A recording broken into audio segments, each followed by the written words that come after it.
생산과 소비를 시작하겠습니다. 생산성과 일정 기간 발생하는 순소득. 그래요. 생산성 증가는 뭐라 했나요? 순소득률이 증가하면서 순소득을 증가시키고 위험을 감소시키는 게 생산성 증가이다. 그럼 식을 보면서 생각을 해야 되는 거예요. 일정 기간 발생하는 순소득이 커지면 순소득률이 커지겠죠. 그럼 이것 위주로 한번 살펴보자는 거예요. 생산성 증가는 사업체의 경영 전략이나 운영 방식의 개선을 통해 순소득률을 증가시킴으로써 순소득을 증가시키고 위험을 감소시킴을 가리키는데, 우선 다음 식에서 분모인 일정 기간 발생하는 비용은 그대로인데 일정 기간 발생하는 순소득이 증가하는 사례를 살펴보도록 하자. 그대로라기보다는 일단 순소득 위주로 한번 보자. 이게 맞겠죠. 순소득률 여기 나와있고, 일정 기간 발생하는 비용분의 일정 기간 발생하는 순소득 곱하기 100%. 현 시대 사업체는 판매를 통해 소득을 얻는다. 그렇죠. 화폐를 얻은 뒤에 비용을 충당하고 또 그 순소득을 취하는 거죠. 그러한 사업체는 판매를 위해 상품을 개발하거나 상품의 품질을 높이기 위해 비용을 투입한다. 신상품을 내기 위해서 노력하잖아요. 또 품질을 개선하기 위해 노력하죠. 그렇게 하는 이유가 있겠죠. 그냥 아무 목적이 있다는 거예요. 아무 목적 없이 그런 일을 하는 게 아니라는 거예요. 새로운 상품을 개발에 성공하고 그러한 상품이 필수품이 될 운명이면 그러한 상품에는 수요자들이 대거 몰려 판매 금액과 순소득은 비약적으로 커진다. 그 수요자들이 대거 몰리겠죠. 어떤 상품이 필수품이 될 운명이다. 뭐 개인적으로나 뭐 사업체 입장에서나 국가적으로나 꼭 필요한 물건이다. 그 필수품이라는 단어보다 그래요. 뭐 특정한 단어가 없죠. 뭐 필수품이라고 얘기해도 되고 뭐. 근데 소비 대상만 포함되는 것 같으니까 필수품은 좀 적절한 단어를 생각해봐야 되겠죠. 처음 출시된 초기에는 없어서 팔지 못할 지경이니 그러한 상품은 통상 고가이며 누구나 사기 어렵다. 수요량이 몰려있고 공급량에는 제한이 있으니 그러한 상품을 제공하는 사업체는 순소득이 극대화되는 가격의 상품을 판매한다. 그러한 사례는 흔히 있겠죠. 이 시대는 새로운 상품이 자주 출시되니까. 고대에는 정체되어 있었지만 현 시대는 그렇지 않죠. 고대에는 뭐 아예 그 새로운 게 안 나왔다는 게 아니라 새로운 게 하나 나오는데 한 수백 년 수천 년이 걸렸다면 지금은 빨리빨리 나오잖아요. 전기산업, 전기는 그래요. 한 1880년부터 이용되기 시작했다고 하죠. 지나 한국 같으면 한전이 있다. 초기 순소득률은 어떻게 되냐? 40에서 50% 가까이 됐다. 현 시점 순소득을 추정해보면 그렇지 않다. 한 5에서 15% 정도다. 자동차는 어떻냐? 한 25에서 35%에 육박했다, 처음에는. 근데 현 시점에서 보면, 순소득률을 보면 한 5에서 10% 정도 이른다. 포드, 도요타. 초기에는 높았지만 떨어지죠. 텔레비전 1950년쯤에 출시됐는데 한 20에서 30% 정도 됐다. 높았다. 지금은 한 3에서 8%. 대표기업 소니, 삼성전자. 세탁기 1950년대 보면 20에서 25% 높았죠. 세탁기도. 지금 보면 한 4에서 10%. LG전자 일렉트로룩스가 유명하다. 스마트폰 아이폰이 처음 출시됐을 때 어땠나요? 한 35에서 45% 육박했다. 근데 지금은 한 10에서 20% 정도다. 애플하고 삼성전자 대표 기업이다. 전기차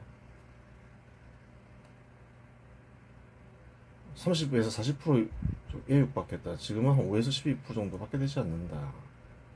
테슬라 생성형 AI 처음 나왔을 때는 60에서 80%였다. 떨어지고 있죠 지금. 15에서 30%. 오픈AI가 유명하다. 대표 기업은 어떤가요? 처음 출시됐을 때는 순소득률이 굉장히 높고, 그러면 어떤가요? 위험도 적죠. 저번 시간에 설명했죠. 또 순소득도 굉장히 크고. 근데 점점 세월이 흘러가니까 어떤가요? 낮아지죠. 다 동일한 운명을 거치죠. 누가 대박 터뜨리면서 계속 혼자서만 잘 벌게 내버려 두지 않죠. 따라간다는 거예요. 처음 개발하는 게 어렵지 모방하기는 쉽죠. 특히 또 기술 수준이 뭐 큰 차이가 안 나면 금방금방 모방해버리죠. 그런 거예요. 어쨌든 사업체가 큰 소득을 내기 위해서는 어떻게 해야 되나요? 상품 개발을 안 할 수가 없는 거죠. 상품 개발이 있고, 또 상품 개발과 구별되는 게 또 있다는 거예요. 그럼 다른 사업체들도 접근하잖아요. 그럼 다른 사업체와의 격차를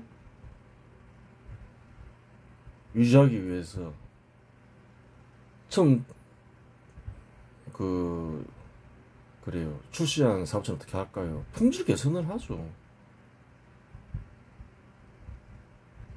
그리고 따라가는 사업체도 따라잡기 위해서 품질 개선을 하죠. 둘 다 뭔가요? 순소득률을 유지하거나 순소득률을 높이기 위해서 다 그렇게 한다는 거예요. 분자랑 연관이 돼 있는 거죠. 새로운 상품을 개발했다. 그래서 순소득이 크게 증가했다. 순소득률이 높아졌다. 생산성 강화한 거죠.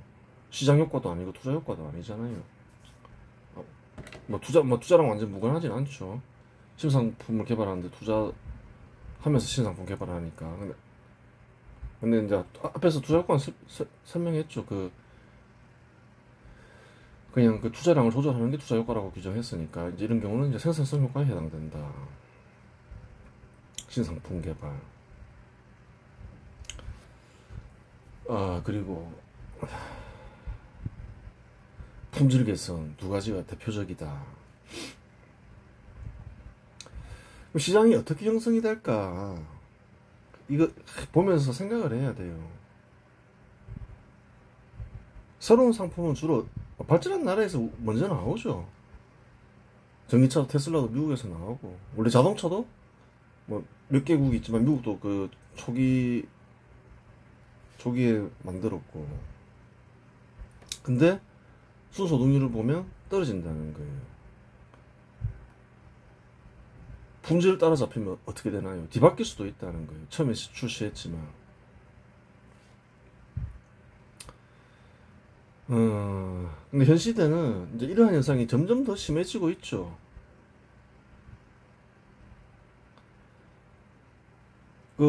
기술력이 떨어지는 좀 후진적인 국가라 해서 경쟁력이 없는 게 아니라는 거예요. 발전한 나라는 국가도 부유하고 개개인도 부유해지죠. 근데 또 그게 또 단점이라 했죠. 현 시대 보라는 거예요. 미국과 한국도 임금 차이가 제법 나지만, 또 한국과 또 아직 발전이 덜한 개발도상국들, 베트남이건 중국이건, 중국하고 한국하고 또 차이가 나고, 또 한국하고 또 베트남하고 더 큰 차이 나고, 그런 나라들만, 인도도 임금이 아주 낮고.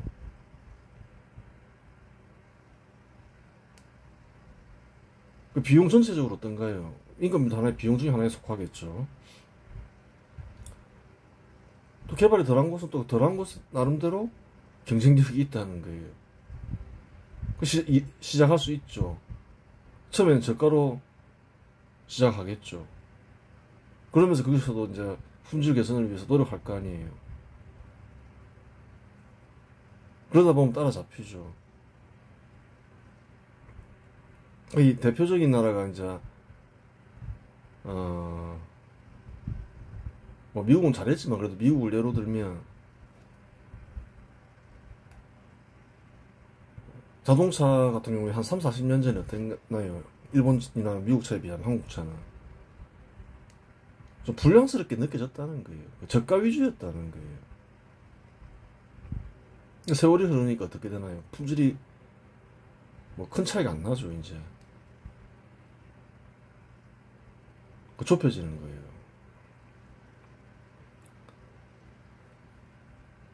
그러니까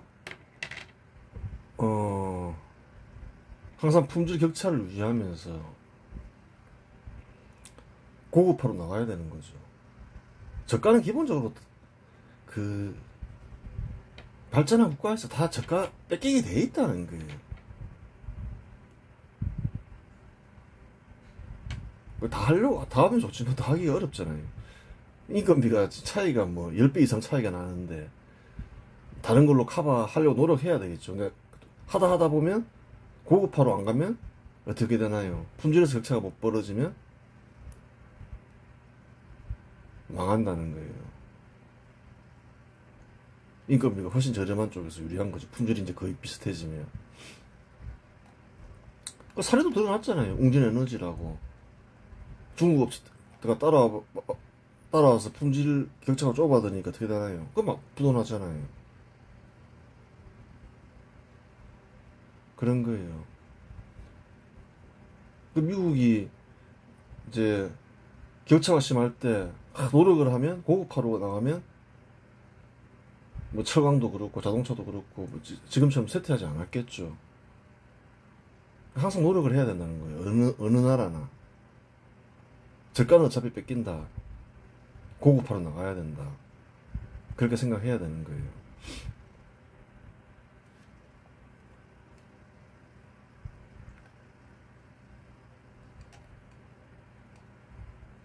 그래요.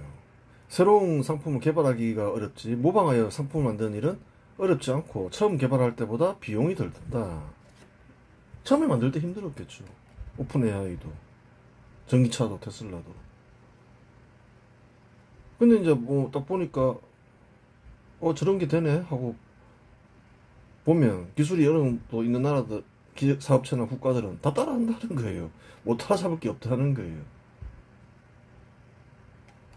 대신에 이제 좀 격차가 있으니까 기술 격차가 있으니까 저가로 접근하겠죠. 처음에는.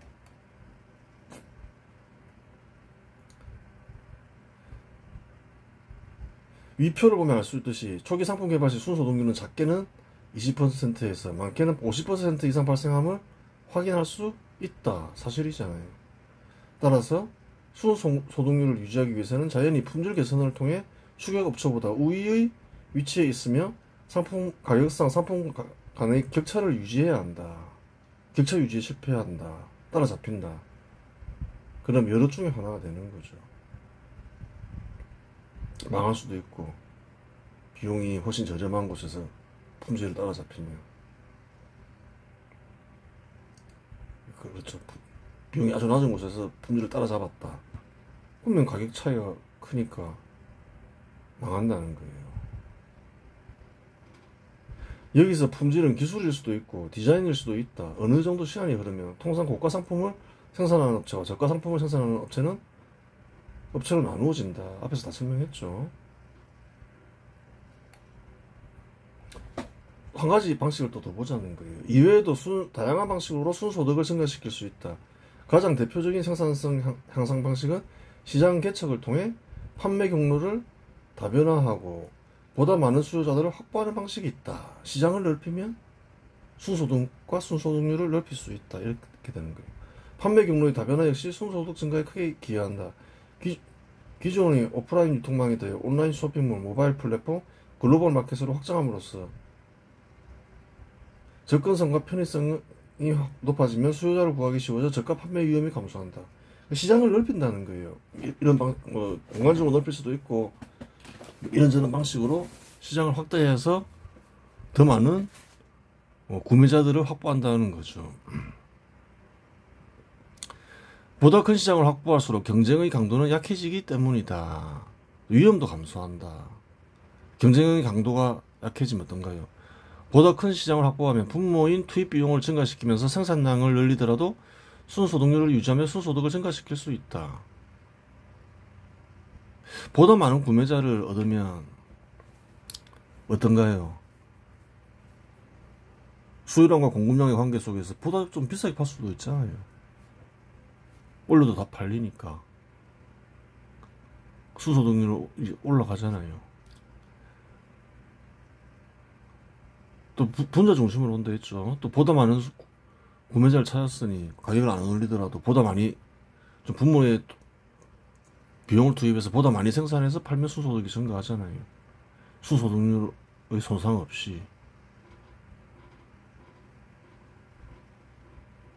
그러니까 시장을 확보하는 거는 굉장히 중요한 일이 되는 거죠. 새로운 상품을 개발하는 건 어렵잖아요. 새로운 상품 개발 없이 시장을 확보하면 순소득률을 개선시키고 순소득도 키울 수 있다. 그게 의미하는 바를 알아야 되는 거예요. 현 시대 대부분의 국가들은 국제무역을 하는데 1800년대만 하더라도 대부분의 국가들에서 국제무역을 허용한 것은 아니다. 한국 사람들은 쉽게 알죠. 한국인들은 거부했잖아요. 일본도 사실은 거부했죠. 세국 정책을 썼죠. 1990년대 전후만 하더라도 공산권 국가들은 국제무역을 허용하지 않았다. 자기들끼리는 해도. 그래요. 잘 안 했죠. 예를 들어 미국은 19세기 중반부터 아시아 시장 개척에 나섰으며 자국의 산업 제품을 수출하고 새로운 자원을 확보하려 했다. 그 시장을 넓히려고 했다는 거예요. 그래 예전에도 설명했죠. 고대의 어떤 식민지 개척과 현시대의 식민지 개척은 다르다. 당시 대표적인 사례가 바로 일본과 한국에 대한 무력 기반의 통상 요구였다. 한번 사례를 보자는 거예요. 일본의 경우 1835년 페리 제독이 흑선을 이끌고 일본으로 왔다. 페리 제독이 미국의 페리 제독이 일본에 온 이유는 뭘까요? 정복을 위해서 왔을까요? 도대체 뭘 하기 위해서 왔냐는 거예요. 정복도 안 할 거면서 왜 군함을 끌고 오냐는 거예요. 페리는 정기군함과 대포를 선보이며 일본 막부를 압박했고 일본은 처음엔 협상을 거부했으나 결국 1854년 가나가와 조약이라고 불리는 미일 화친 조약을 체결했다. 이를 통해 시모다와 하코다테 두 항구가 개정되었고 이후 1858년 미일 수호 통상 조약을 비롯해 여러 불평등 조약이 연달아 체결되었다. 이러한 통상조약은 일본의 서양의 제도를 받아들인 데 큰 역할을 끼쳤다. 페리는 단순한 무력 시위만이 아니라 서양 문물의 압도적인 기술력을 시연함으로써 일본 측의 문명 격차를 시감하게 했고 이는 일본 내부에서 격렬한 논쟁을 불러일으켰다. 일부는 외세 배척을 주장했지만 점차 개국론이 세를 얻었고 결국 이러한 갈등은 메이지 유신으로 이어졌다. 1868년 일본은 막부 체제를 종결하고 중앙집권적인 근대국가로 탈바꿈하여 그래요. 서구 문물을 적극적으로 수용하고 국가의 생산성과 순소득 기반을 외연적으로 확장시켜 나갔다. 그렇죠. 그게 뭐라는 거예요? 미국이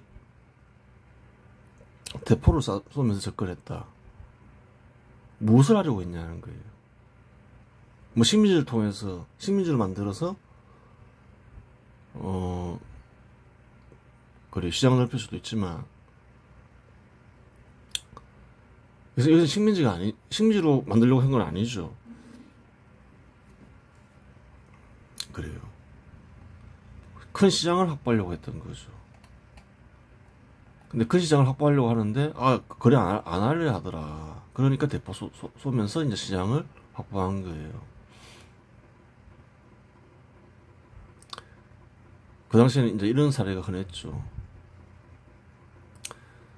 또 미국이 또 조선에도 접근하죠. 일본에서 한번 성공했으니까. 옆에 조선이 있다는 것도 아니까 한번 해봤겠죠. 일본과 대조되는 사례가 당시 조선이라고 불린 한국이다.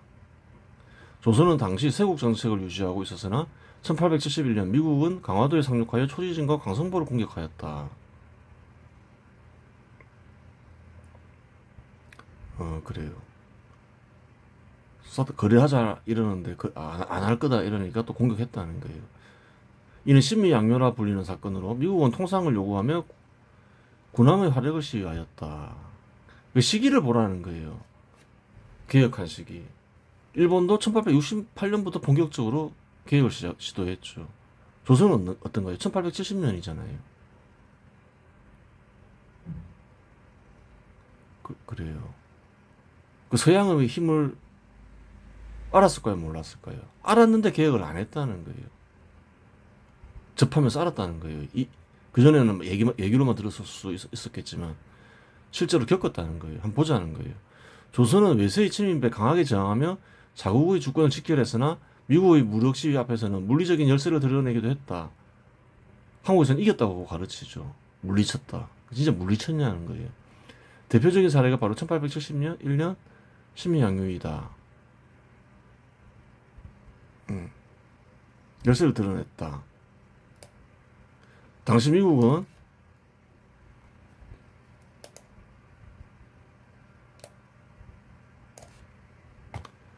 제너럴 셔모노 사건을 빌미로 조선에 사과와 통상을 요구하며 군함을 이끌고 강화도로 접근했다.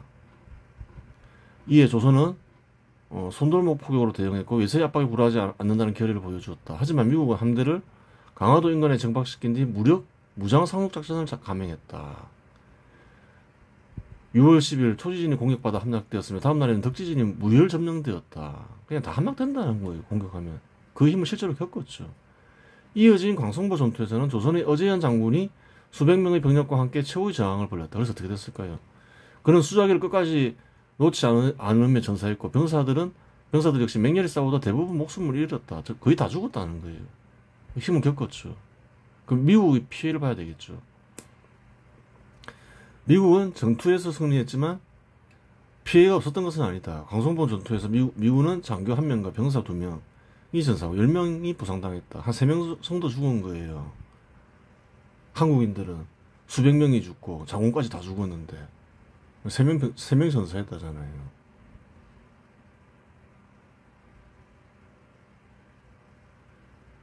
그래요. 그럼에도 이제 불구하고 한국은 자기가 이겼다 생각하는 거예요. 미국이 물러났죠. 3명도 희생이 크다 이러면서. 특히 해군 대위 휴 맥키는 조선군이 유일하게 사살에 성공한 장교로 기록되며 그의 죽음은 미국 측에서도 큰 충격을 받아들였다. 이외에도 일부 함선이 조선군의 포격에 파손되었고 연마항해 중 암초에 부딪혀 피해를 입은 사례도 있었다. 결국 미국은 통상 요구를 관철하지 못하고 철수했으며 조선은 이를 외세를 물리친 승리로 간주했다. 그 수백 명이 한 3명 죽였는데 자기네들은 수백 명이 죽고 장군이 죽었는데 자기들이 승리했다면서 좋아했다는 거예요.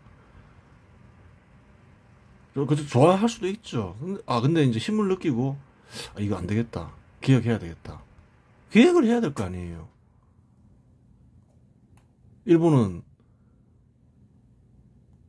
전쟁을 하지 않고도 딱 보고 알고서 개혁을 하는데 이 전쟁을 겪어보고서도 모른다는 거예요.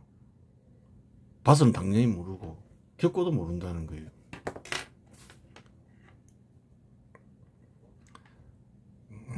그래요. 결국 미국은 통상 요구를 관철하지 못하고 철수했으며 조선은 이를 외세를 물리친 승리로 간주했다. 전국 각지에는 척화비가 세워졌고 세국 정책은 더욱 강화되었다. 이 전쟁은 단순한 전투가 아니라 자주권과 외세 충돌 그리고 근대화의 문턱에서 벌어진 역사적 갈등이었다. 한번 볼 필요가 있죠. 이 전기차의 장점. 이건 좀 내가 공부를 하면서 좀 보고자 했던 거고. 일본은 개항시 미국과 전투를 했는가?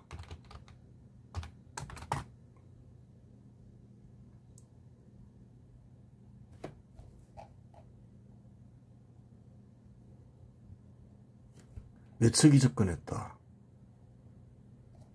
페리는 대포를 전시하고 위협적인 태도를 보이며 친서를 전달하겠다고 요구했다. 일본 막부는 어떻게 했나요? 협상이 바로 응했다. 전투가 없었다. 딱 보고 알았다는 거죠. 이거 상대할 수가 없다.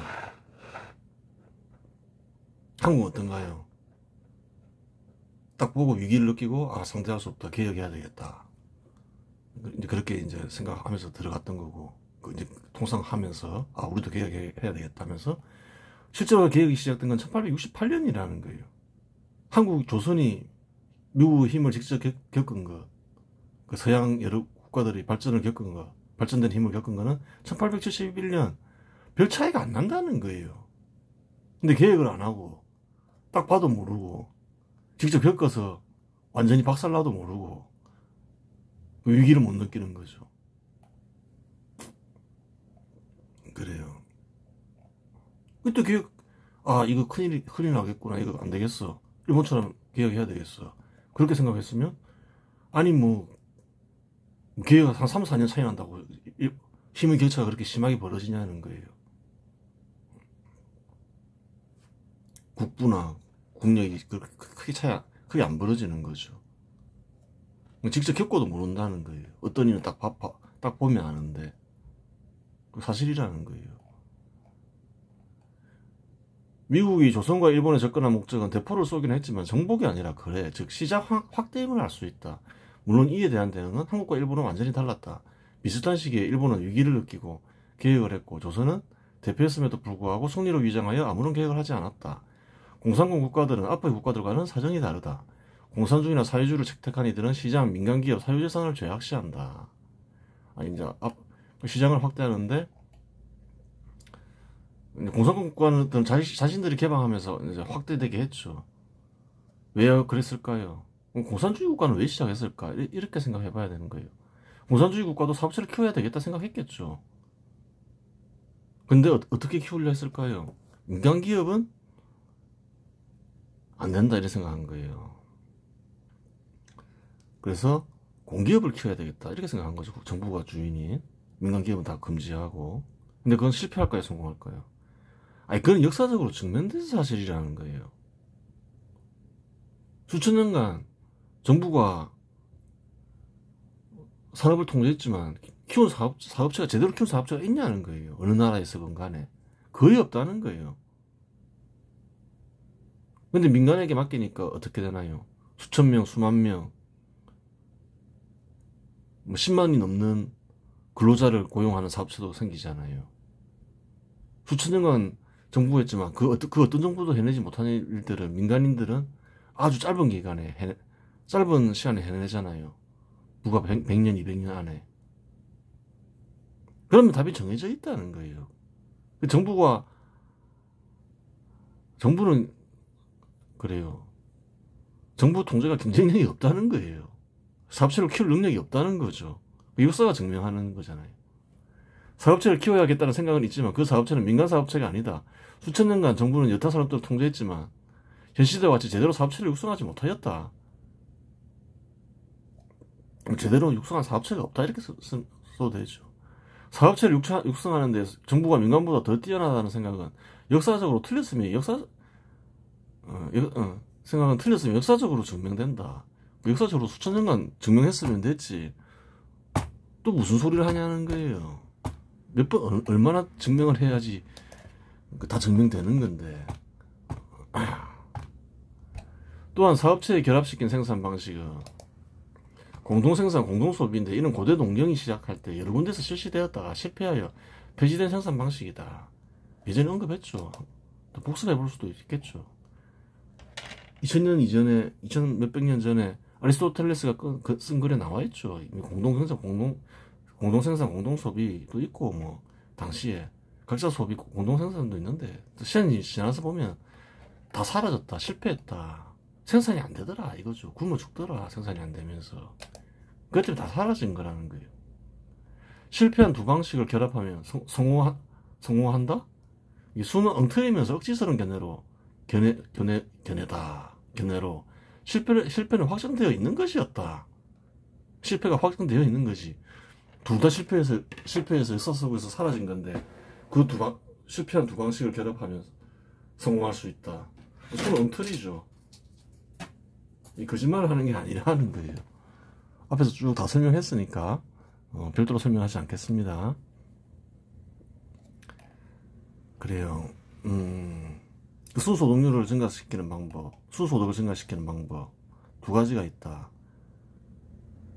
신상품 개발, 품질 개선, 시장 개척. 시장 개척은 분자를 키우고 순서를 개선시키는 효과도 있고, 또 비용을 증가시키면서 생산량을 늘리는 방법도 있겠죠. 순소득을 키우는 방법도 있고, 여러 경우에 해당되죠.